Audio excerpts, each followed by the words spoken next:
Back to another statistics tutorial. This is Mr. I, and I'm going to lead you through an introduction on what is called a bootstrap interval. And you may be thinking the same thing that I first thought of when I heard this. First of all, funny name, and also, don't we have enough intervals to do all the work that we need to do? And these are good questions to have. Before we begin, and for this lesson in particular, I think it's important to emphasize that you should have a patient mind with the material and with the lesson. Number one, what this is all about seems a bit strange.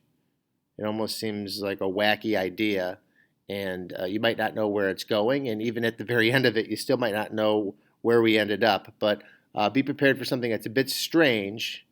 Now, how to do it, luckily, how to do it is actually very easy, and maybe that's the most important part, but I'm going to be digging in a little bit more into the why as well as I'm introducing how to do it.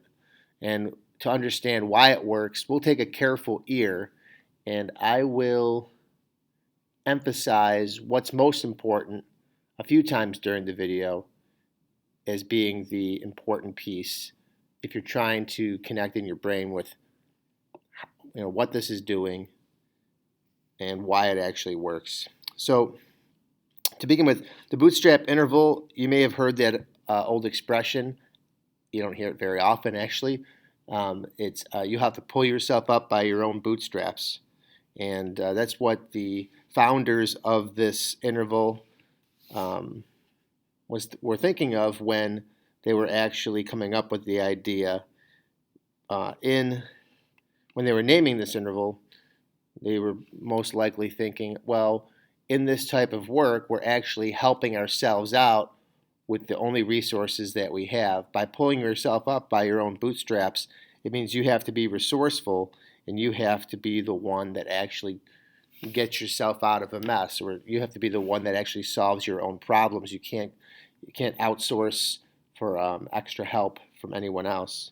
So to begin with, to understand what a bootstrap interval is, we'll start off by talking about what a bootstrap sample is. A bootstrap sample is a sample formed with replacement that is the same size as the original sample. All right, so this is the what. This is the weird part. Why would you be doing something like this? Well, hear me out and explain what it is, and then we'll connect later to why. So we'll start off with question number one. A simple random sample of 6 paintings were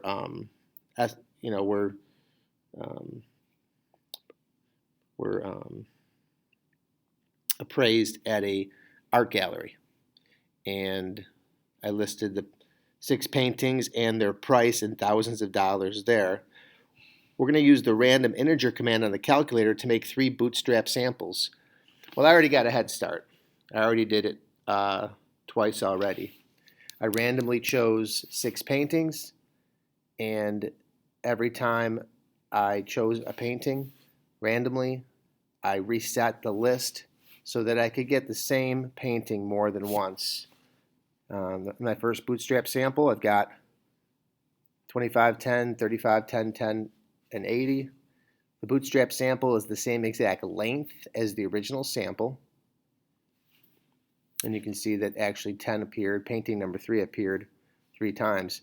And I randomly selected, again, 6 paintings from the list using the random int command, and got painting number 6, painting number 6, painting number 1, painting number 4, painting 5, and then painting number 2 in my bootstrap sample. Well, we'll do one more. This is the way that I worked it out. I went to my graphing calculator app, chose math, chose probability, and selected random int, and then told my calculator, I want you to choose a random painting from painting number 1 to painting number 6, and I want you to choose 6 of them for me. So in this particular selection, or this particular bootstrap sample, I got painting number 6, painting number 3, painting number 5 twice, painting number 6 again, and painting number 2. So let me record the prices of those paintings. So painting number 6 was $60, painting number 3, $10. I got painting number 5 twice. Painting number 6 again. And painting number 2.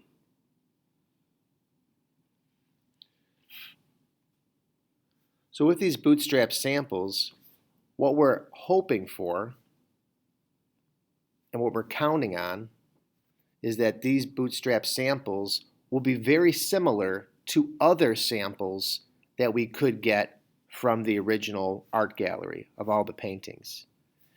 And this is one thing to emphasize the importance of, and actually to help you along understand why it actually works. We're creating another sample. We're creating other samples based on the belief that these samples are also very likely to show up if these paintings represent a broad enough spectrum of the paintings in the gallery, which we're hoping that the simple random process worked out. So we're creating more and more samples that are similar to our original sample. All right, more on that later.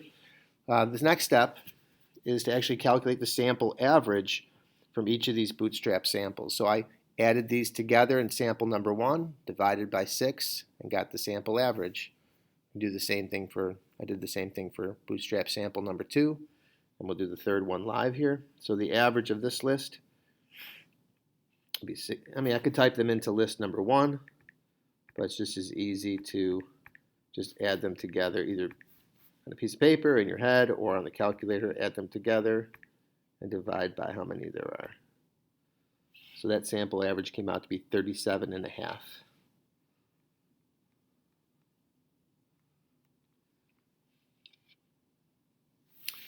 So another important thing to understand why this is actually working, I wrote down here. So we expect that these Bootstrap sample averages,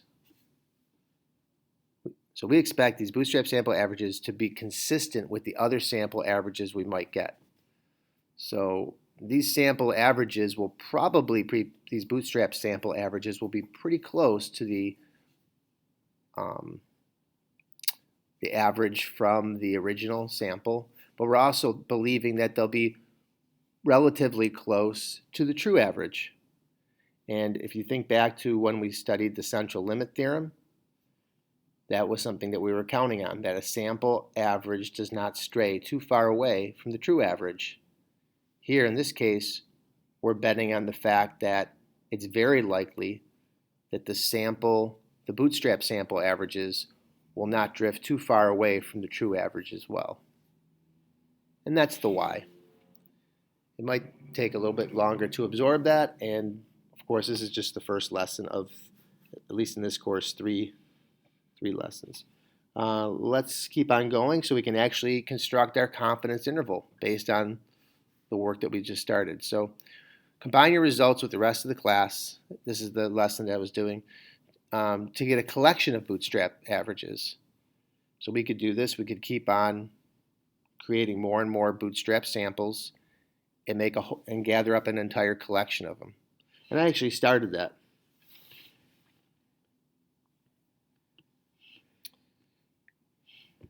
So I've done that already 19 times.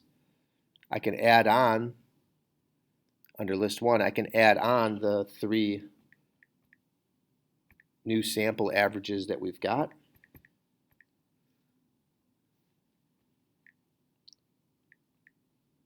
So we've got a collection of 22 Bootstrap samples. And I've got 22 Bootstrap sample averages. I can figure out what this distribution looks like by pressing stat calculate one var stats, ask it to examine list number 1, and I can gather up some important information. So the average of all these averages is 37.5. And the standard deviation of all these sample averages is we'll call it 13.8. So those are the two numbers I'll need in order to make my confidence interval.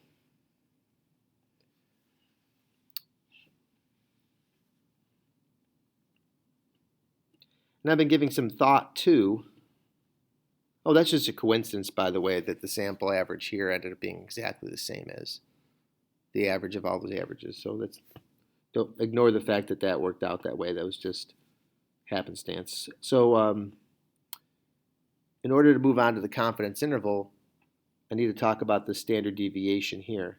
It is true that it is a standard deviation. That's true. It's also the standard deviation of a collection of averages. And that's given, if you think back to when we studied the central limit theorem, that's given a special name when it's a standard deviation that way. It's also called the standard error. And what we're going to do is we're going to use this standard deviation as a replacement for sigma over the square root of n, which was in our z interval. I might as well read what's here. The collection mimics the true sampling distribution that could be gained from using unique random sampling. This collection has a standard deviation that can be used in place of sigma over square root of n. And of course, this will work out much better if we use more Bootstrap samples. We've only used 22. All right, so that was a big step just to get through all of that. Now we're just going to move on how to do it. And this is the easy part. So question number 4, take these statistics and create a Bootstrap interval using this formula. So the formula is very easy. It has a statistic plus or minus a z-score times the standard error. The first step is very simply, was the original sample a simple random sample? The answer was yes.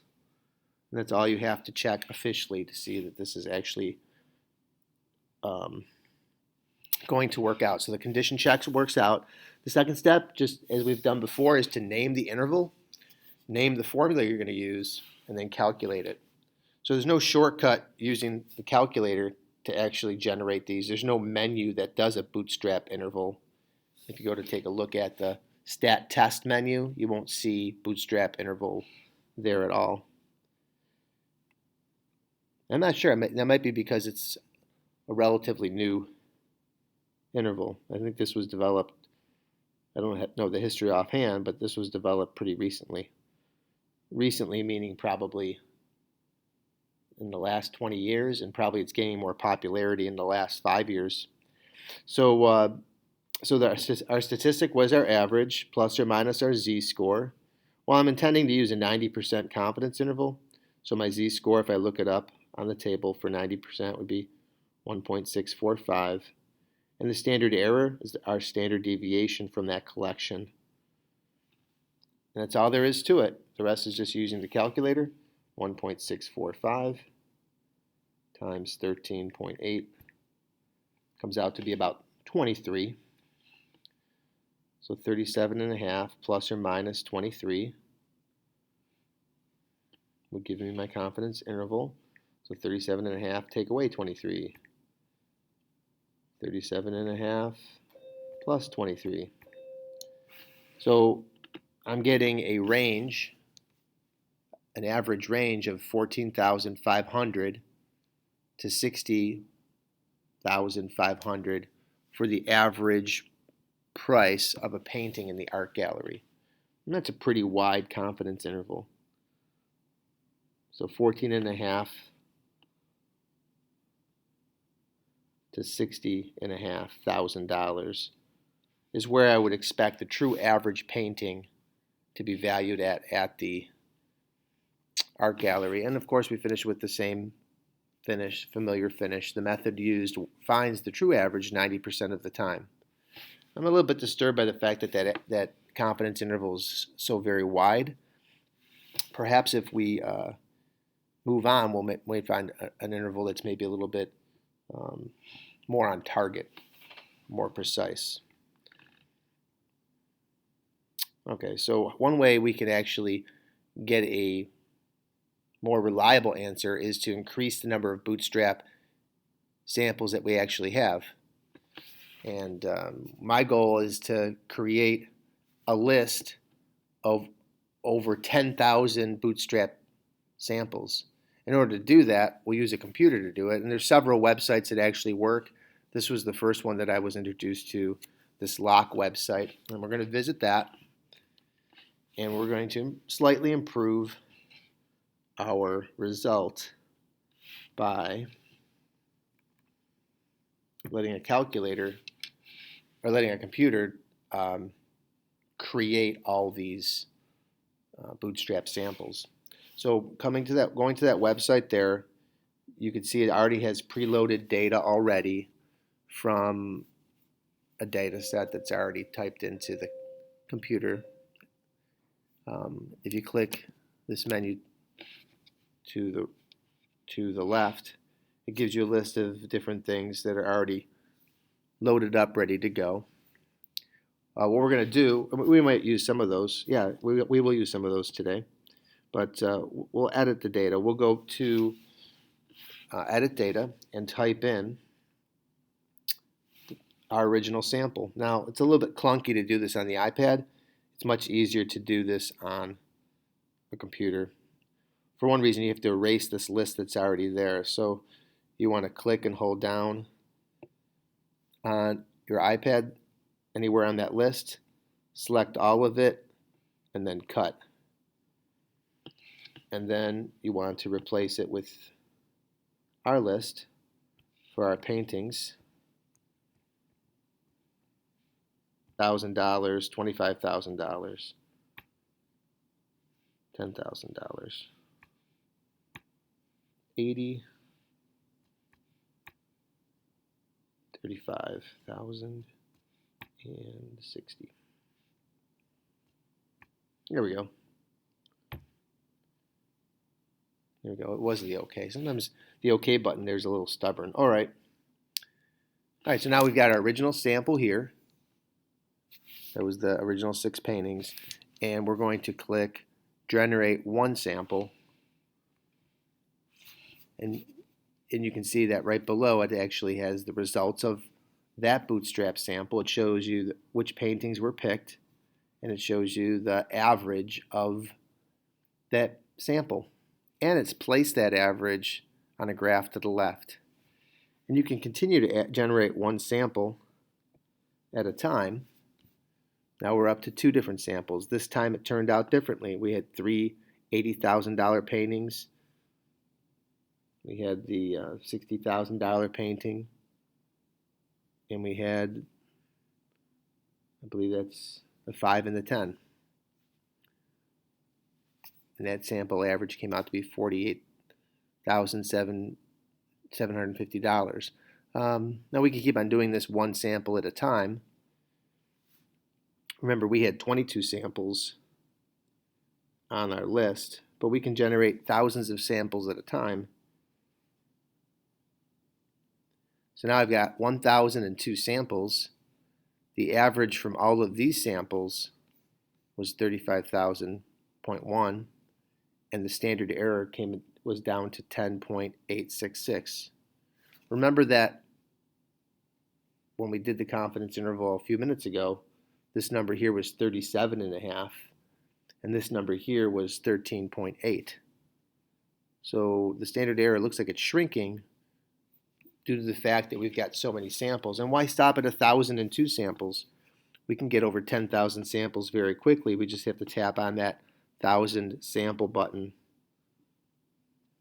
a few more times.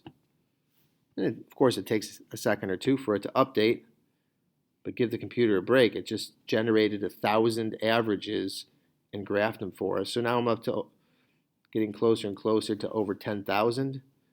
And as you can see, when I get into like the 10,000 range here, that these numbers here aren't changing all that much.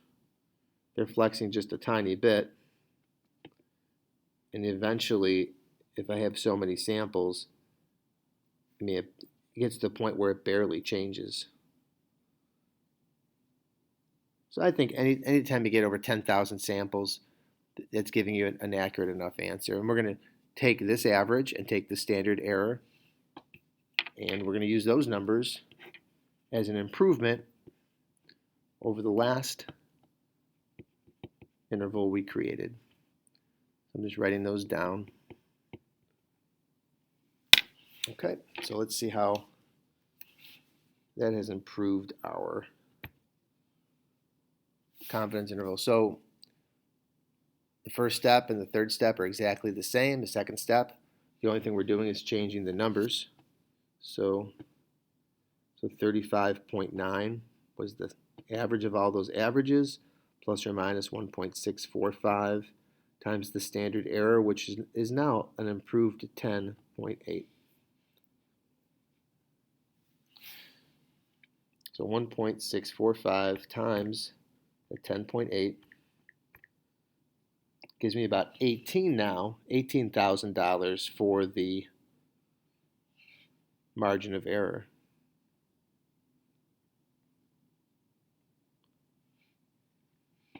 So the confidence interval is 17,900 to 53,900.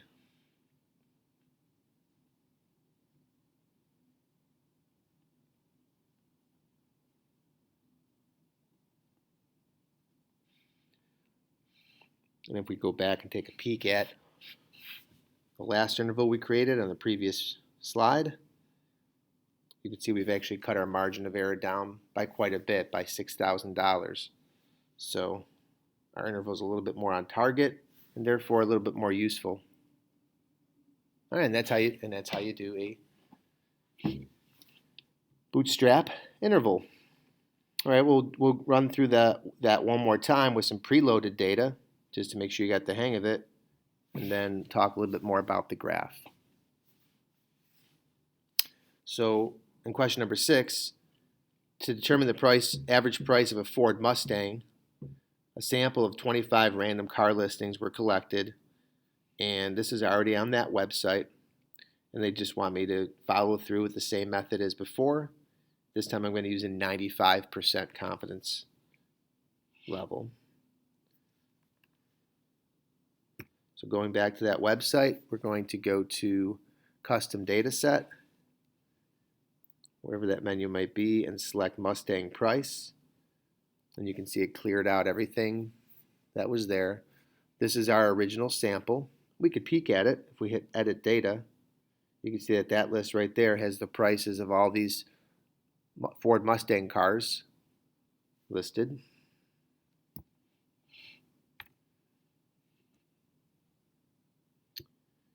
Click OK.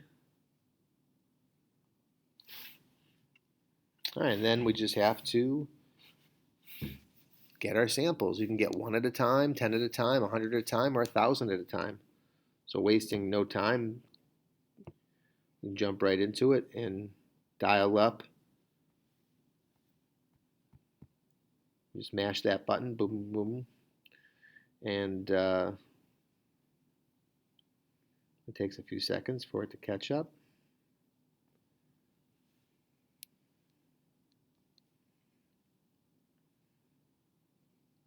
And like I said, I don't know if there's any rule necessarily on how many samples you need, but I find that when you get over 10,000 samples, that those statistics aren't changing that much. So for this one here, our sample average came out to be, well, I'll just call it $16,000. And our standard error came out to be 2.2. So all that's left to do is take those two numbers back to our formula.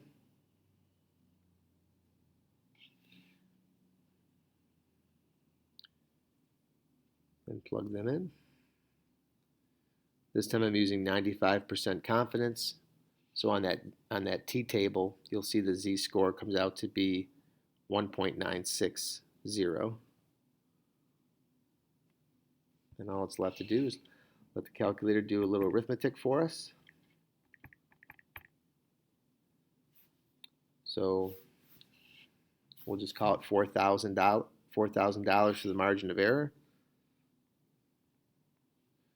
So that means that the average price of all Ford Mustangs, used Ford Mustangs, I would imagine, is someplace between $12,000 and $20,000. All right, there's a little bit more to the lesson here. Click on the TwoTail option on the website and copy the impersonation of this.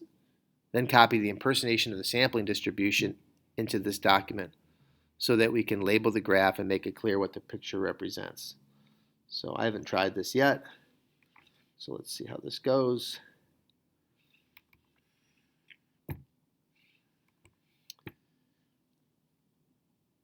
So if you click TwoTail,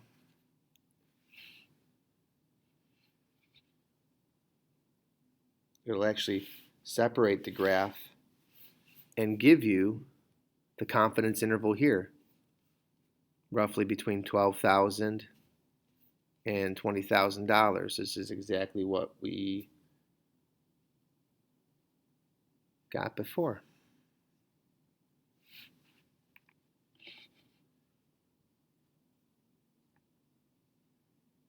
Yep, exactly the same.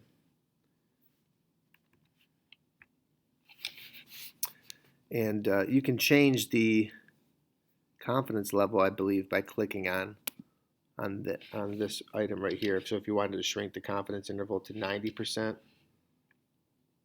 it allows you to do that, but we'll leave it at 0.95.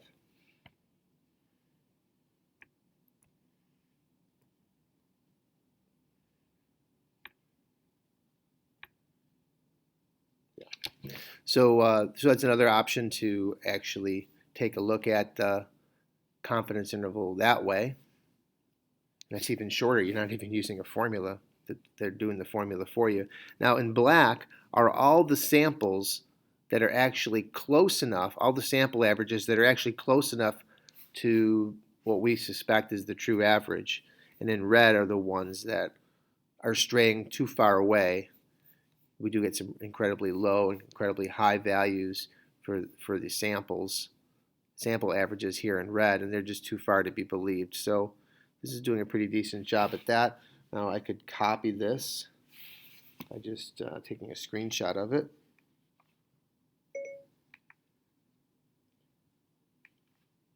Nope. No. All right. There we go. It's the power button and the home button. So I'm going to copy that, or say, I think I can just copy it and put it right into explain everything or notability. Should let me do it.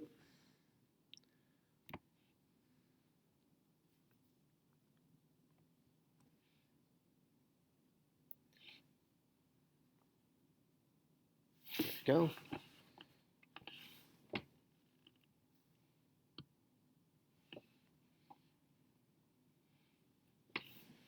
So it says,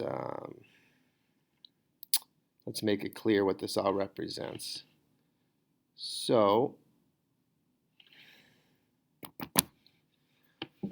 all right, so the central limit theorem itself, this is again explaining what it's actually doing.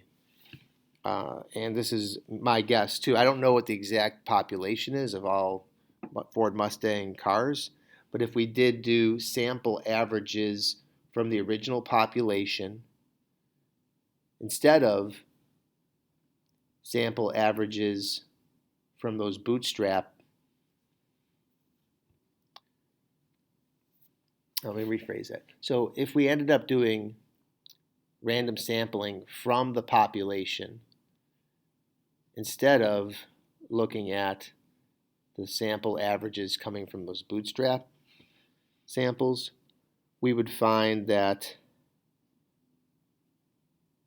probably the true distribution of all sample averages of size 25 would be roughly normal, well, because our sample size is less than 30, roughly normal, and probably pretty close to the sample average distribution that we're seeing here with the bootstraps. So that's the hope, is that, and what we're kind of betting on is the true average, which we will never know, is probably in a very, very similar neighborhood to the average that we're getting here by using bootstrap samples instead. So that's the hope or the intention, that those numbers are probably pretty close to each other. There's no guarantees, and that's why it's 95%, considered 95% accurate. Oh, I've already done the last part right here and explained that as well.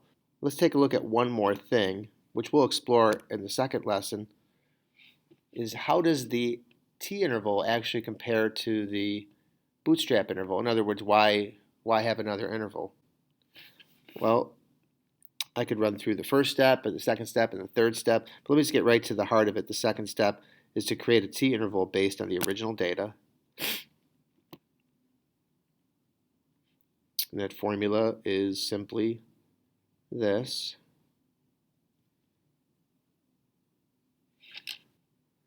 If I compare that to the one that we did above,